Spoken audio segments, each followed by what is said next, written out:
Siin selles loengus räägime siis esitlusega esitlemisest. Väga kohmakas sõnastus esitlusega rääkimisest. Kõlab nagu paremini natukene. Ehk siis sina räägid esitlusega. Mõned ütlevad, et kas rääkida esitlusega või ilma, siis idee müümise ja reklaami maailma ja ka startupide maailma puhul ma arvan, et jah, sa pead oskama ka ise rääkida, aga esitlus tuleb kasuks. Ja mitte nii, et sina tuled kasuks esitlusele, vaid esitlus tuleb sulle kasuks. Ehk siis loomulikult hakkab pihta sellest hetkest, et sina pead olema viimane, kes selle esitluse läbi vaatab ja harjutab koos selle esitlusega esinema. Sa pead peegli ees, kaamera ees, telefoni ees, teiste ees, perekonna ees, vanaema ees, ma ei tea, kui sul on näiteks Chihuahua, siis sa paned ta istuma ja püüad talle selle esitluse ette kanda, kujutades, et ta ongi sinu investor või see, kes sul peab selle esitluse ära ostma. Ehk siis sa pead harjuma, sa pead teadma, mis juhtub sinu selja taga. Ilmselt on sinu esitlus sinu selja taga ja seal juhtub midagi. Nüüd sa paned järgmine slaid ja sa räägid edasi kohe. Mitte niimoodi, et paned järgmine slaid ja siis vaatad, oota, mis seal oli? Ja, see oli see jutt, jah.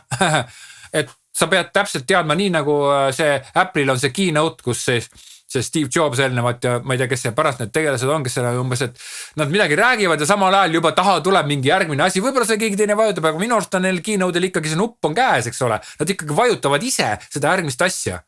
Ja nüüd sa pead olema surmkindel, et sina tead, mis sinu taga toimub. Sinu taha esitlusele, sinu taha ekraanile kuvatakse siis see aktuaalne slaid ja siin ees on näha eelmine järgmine slaid. Nii PowerPointil kui keynote'il mõlemal on need võimalused olemas, et see on tegelikult jube hea asi, mida kasutada.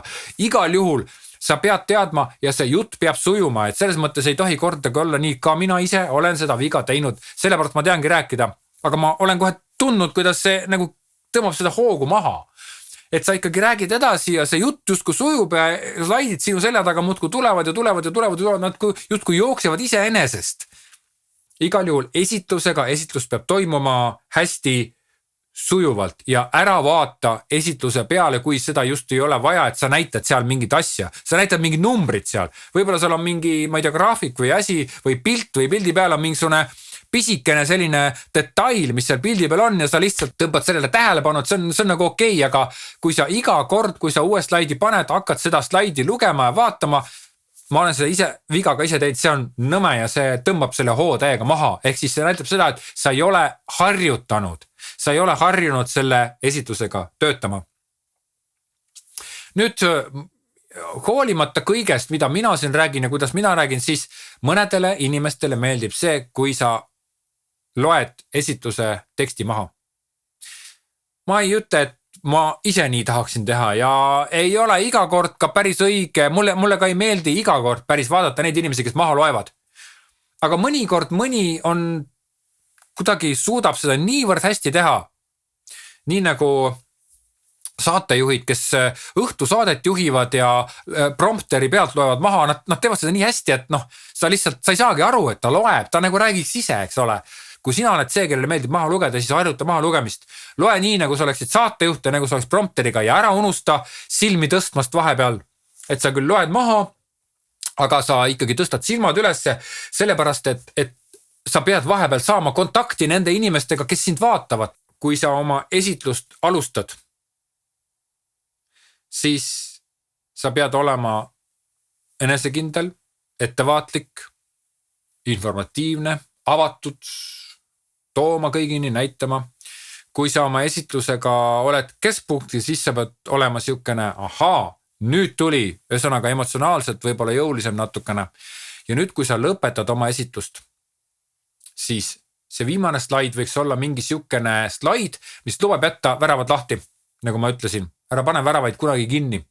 Kui sa tuled lavale, sa avad väravad ja kui sa esitluse lõpetad, siis alati see viimane slaid pane ette. Viimane slaidi peal on sul ilmselt kirjutatud, mis sinu need mingid kontaktid, võtke meiega ühendust, olete oodatud küsima lisaküsimusi, kuidas teile tundus, kuhu ma selle esitluse saadan, mis saab edasi ja nii edasi. Ühesõnaga siuksed nii-öelda avamise laused, mis kindlustavad selle järgmise kontakti, et vahel ma olen ise teinud seda viga ja ma olen ka teiste puhul näinud seda, see viimane slaid vahel jääb ära.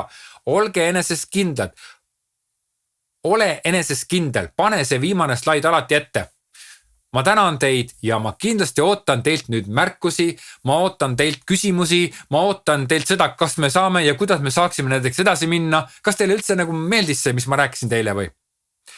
Viimane slaid alati ette ja lõpeta see esitus hästi konkreetselt, aga esitlemisest ma räägin natuke lähemalt ka järgmisest loengus, aga igal juhul siit sellest loengust ma rõhutan veel kord kõikidele, et igat esinemist koos iga esitlusega tuleb harjutada ja tuleb harjutada kõva häälega kaamera ees ja sedasi, et sa kindlasti saad selle asja algusest kuni lõpuni läbi teha ja kindlasti tuleb ka mõõta. Sa pead mõõtma seda, kui kaua sa räägid. Lähme edasi.